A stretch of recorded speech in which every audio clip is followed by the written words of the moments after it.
19절에서 마지막 절 27절까지 두 절씩 교독합니다. 일곱 대접을 가지고 마지막 일곱 재앙을 담은 일곱 천사 중 하나가 나와서 내게 말하여 이르되 이리 오라. 내가 신부 곧 어린 양의 아내를 네게 보이리라 하고 성령으로 나를 데리고 크고 높은 산으로 올라가 하나님께로부터 하늘에서 내려오는 거룩한 성 예루살렘을 보이니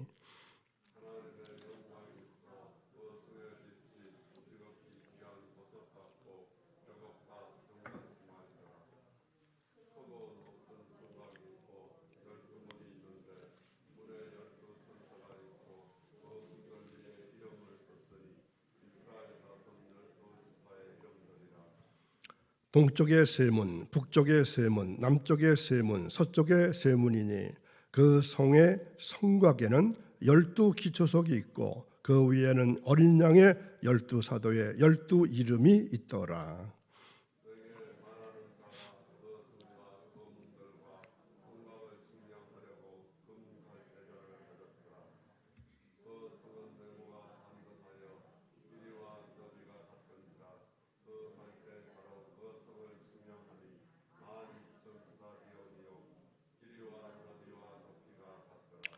그 성곽을 측량하며 144 규빗이니 사람의 측량 곧 천사의 측량이라.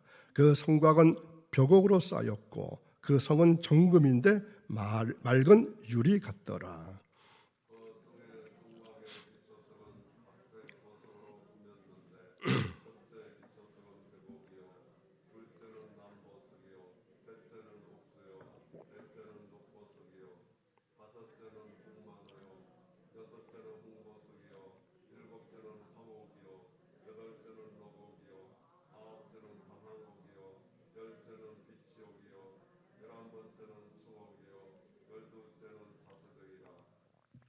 그 12문은 12 진주니 각 문마다 한 개의 진주로 되어 있고 성의 길은 맑은 유리 같은 정금이더라. 성 안에서 내가 성전을 보지 못하였으니 이는 주 하나님 곧 전능하신 이와 및 어린 양이 그 성전이심이라.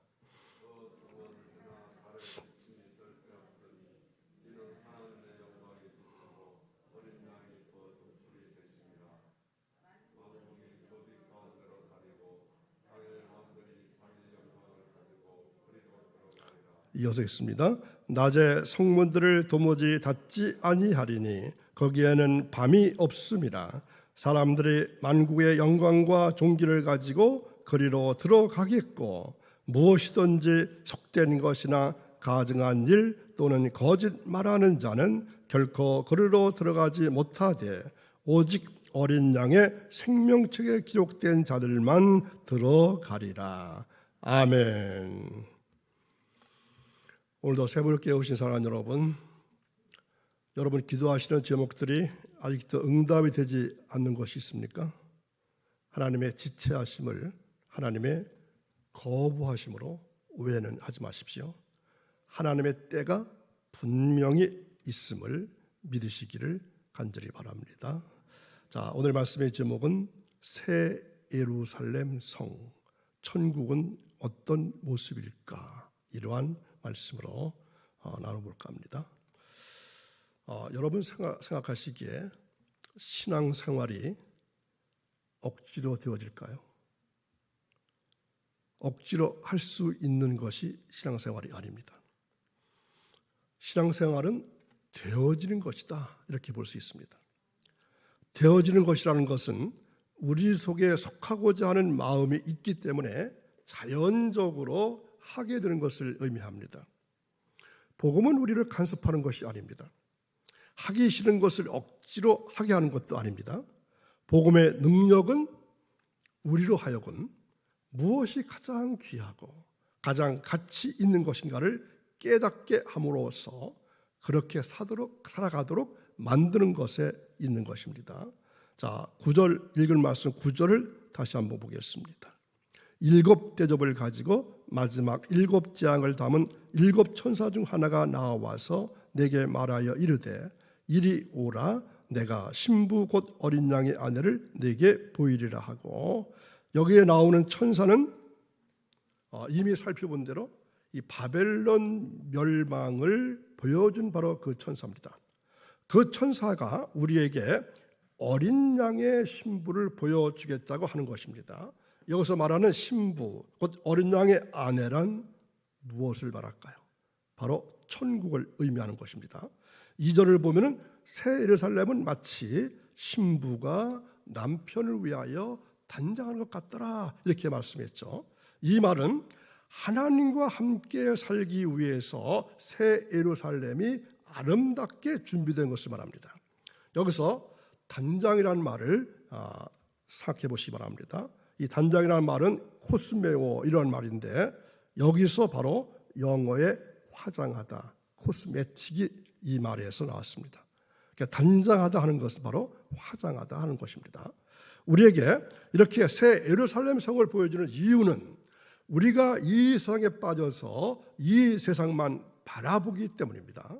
그래서 하나님은 아름다운 어린 양의 신부, 즉 천국의 모습을 보여주심으로 해서 우리로 하여금 이렇게 화려하고 단아하고 아름다운 천국의 소망을 다시 갖고 살게 해주신 것입니다. 자, 10절을 보겠습니다. 성령으로 나를 데리고 크고 높은 산으로 올라가 하나님께로부터 하늘에서 내려오는 거룩한 성 예루살렘을 보이니. 자, 왜 크고 높은 산일까요? 그것은 높이 올라갈수록 잘 보이기 때문입니다.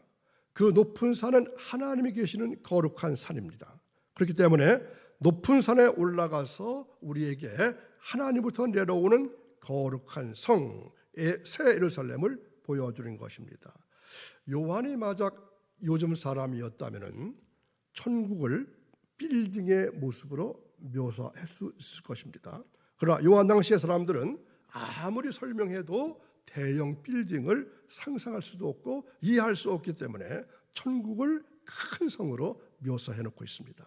자, 그러면 이 성은 어떻게 생겼을까요? 16절 보겠습니다. 자, 이 성은 어떻게 생겼을까요? 16절. 그 성은 네모가 반듯하여 길이와 너비가 같은지라 그 갈대자로 그 성을 측량하니 12,000 스타디온이요 길이와 너비와 높이가 같더라. 천국은 그 길이와 폭과 높이가 똑같은 정입방체입니다. 그 길이가 12,000 스타디온, 즉 다시 말하면 2,400km라는 것입니다. 이것은 미국식으로 계산해 보면은 미국의 4분의 3에 해당하는 크기이고 서울의 530배쯤 되는 크기라고 볼 수 있습니다. 물론 여기서 말하는 크기는 우리가 생각하는 그 크기가 아닙니다. 이것은 다 상징으로 사용된 것에 불과합니다. 그만큼 천국이 커서 구원받은 성도들이 다 들어가서 살기에 부족함이 없는 곳이라는 것입니다. 그렇기 때문에 우리는 항상 새 예루살렘 성, 그것을 그리워하며 살아야 합니다. 오늘 본문을 보면은 새 예루살렘 성이 얼마나 아름다운지 18절에서 22절까지를 보면은 그 아름다운 모습을 묘사해 놓고 있습니다. 천국의 성곽은 벽옥, 다이아몬드로 이루어졌습니다. 또 성 자체는 맑은 유리와 같은 정금으로 만들어졌고 각종 보석으로 성곽에 12 기초석을 쌓았는데 이는 천국이 교회로 대표되는 구약의 12지파나 신약의 12사도의 신앙 위에 세워진 것이라는 겁니다. 그러므로 천국은 돈으로 사는 것이 아니고 믿음으로 가는 것입니다. 특히나 천국의 12문은 12진주니 문마다 한 진주라고 말했으니까 진주의 크기가 얼마나 큰지를 짐작할 수 있습니다. 우리는 진주가 귀해서 목걸이나 보석으로 한두 개 지니고 다니지만 천국에서는 아예 모든 문을 진주로 사용했다는 것입니다. 그리고 성의 길은 맑은 유리 같은 정금이라고 말씀합니다. 자, 우리는 돈이 없어서 아스팔트도 다 못 깔고 사는데 천국에서는 모든 길이 정금이라는 것입니다. 얼마나 아름다울까요? 이것이 바로 우리가 머지않아 가게 될 천국의 모습입니다. 그러면서 22절에서 이렇게 말씀합니다. 성 안에서 내가 성전을 보지 못하였으니 이는 주 하나님 곧 전능하신 이와 및 어린 양이 그 성전이시니라. 자, 천국에는 더 이상 성전이 없습니다. 왜 그럴까요? 천국은 거룩한 곳이기 때문에 성전이 필요 없습니다.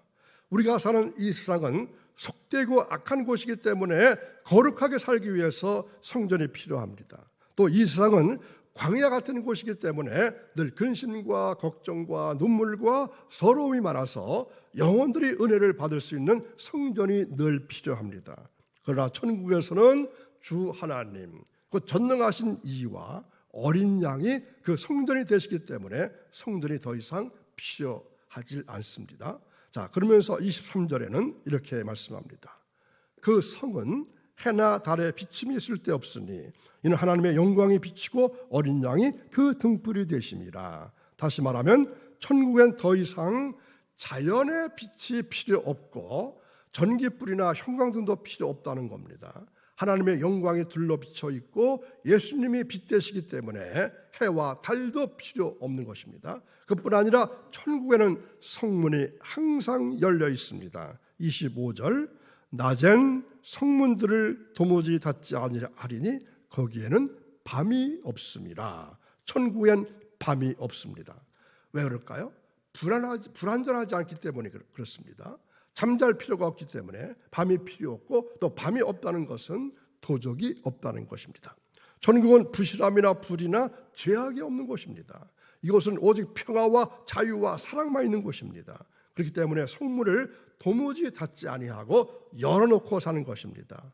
여러분은 천국에 들어갈 자격 기준을 알고 계시나요?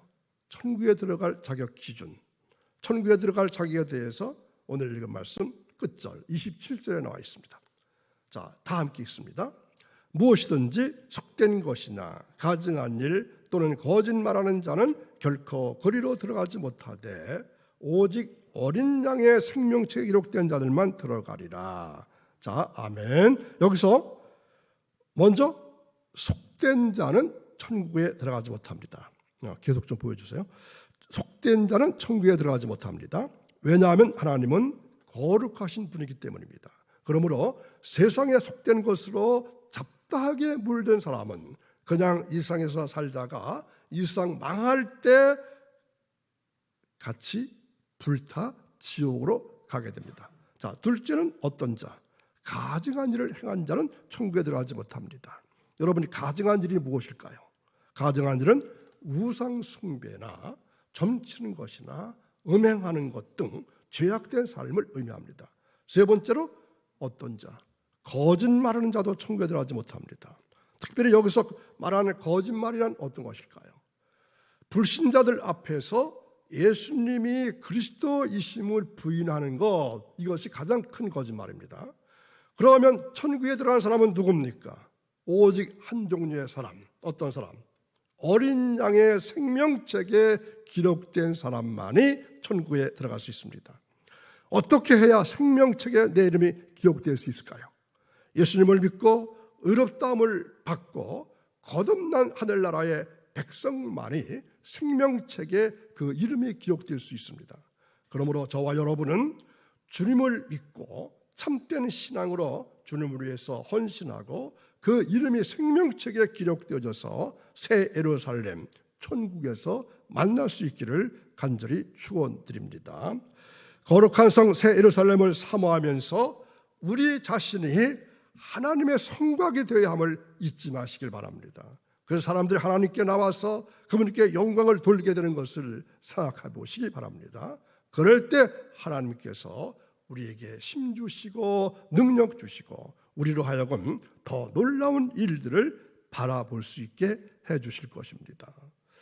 제가 새벽 강단에서 가끔 영적인 골육지친 이러한 말씀을 몇 번 드렸죠. 자, 영적인 골육지친의 반대는 육적인 골육지친입니다. 육적 골육지친은 누굴 말할까요? 나를 중심으로 한다면은 내 자손들, 또 위에 부모님들, 이게 육적인 골육지친입니다. 영적인 골육지친은 누굴까요? 바로 이 안에 있는 우리 모두들, 구원받은 우리 모두는 영적인 골육지친입니다. 그런데 우리가 천국에 가면은 육적인 골육지친 중에서 예수님을 믿지 않고 이 세상에서 떠났다면 어떻게 되는 것일까요? 아무리 우리의 부모 형제라 할지라도 영적인 골육지친이 되지 않는다면 천국에서 만날 방법이 없습니다. 만날 수가 없습니다. 그러니까 어떤 의미로 봐서는 우리 모두가 더 가까운 사이입니다. 영적인 골육지친을 그래서 많이 만들어 나가야 합니다. 자, 이러한 말씀을 오늘도 기억하면서 이러한 은혜가 우리 모두에게 있게 되시기를 간절히 축원합니다. 기도하겠습니다. 메마른 땅에도 생명을 주시고 황무지의 땅에도 열매를 주시는 여호와 하나님 아버지, 일할 일꾼을 찾으시는 하나님의 음성을 듣고 거룩한 아버지의 집에 오게 하심을 감사드립니다. 고난 영혼에게 편히 쉴 곳을 마련해 놓으시는 하나님 아버지, 주님을 알지 못하여 영적 가난과 절망의 길을 걸어야 했던 죄인을 구속하시고 오늘도 은혜의 자리에서 복음의 만나를 허락하심을 감사를 드립니다. 성삼위 하나님께서 임재하시는 거룩한 제단으로 나왔사오니 저희들을 축복해 주시고 성령의 충만한 은혜가 저희 심령 가운데 넘치게 하옵소서. 무엇이든지 속된 것이나 가증한 일 또는 거짓말하는 자는 결코 천국에 들어가지 못하되 오직 어린 양의 생명책에 기록된 자들만 들어가리라고 하는 말씀대로 나의 이름이 생명책에 기록된 이름이 되어서 천국 시민으로 살아갈 소망을 가지고 오늘도 기쁘고 감사하고 행복한 마음 가지고 주님 안에서 살아갈 수 있도록 도우실 것을 믿사오며 예수님의 이름으로 기도하옵나이다. 아멘.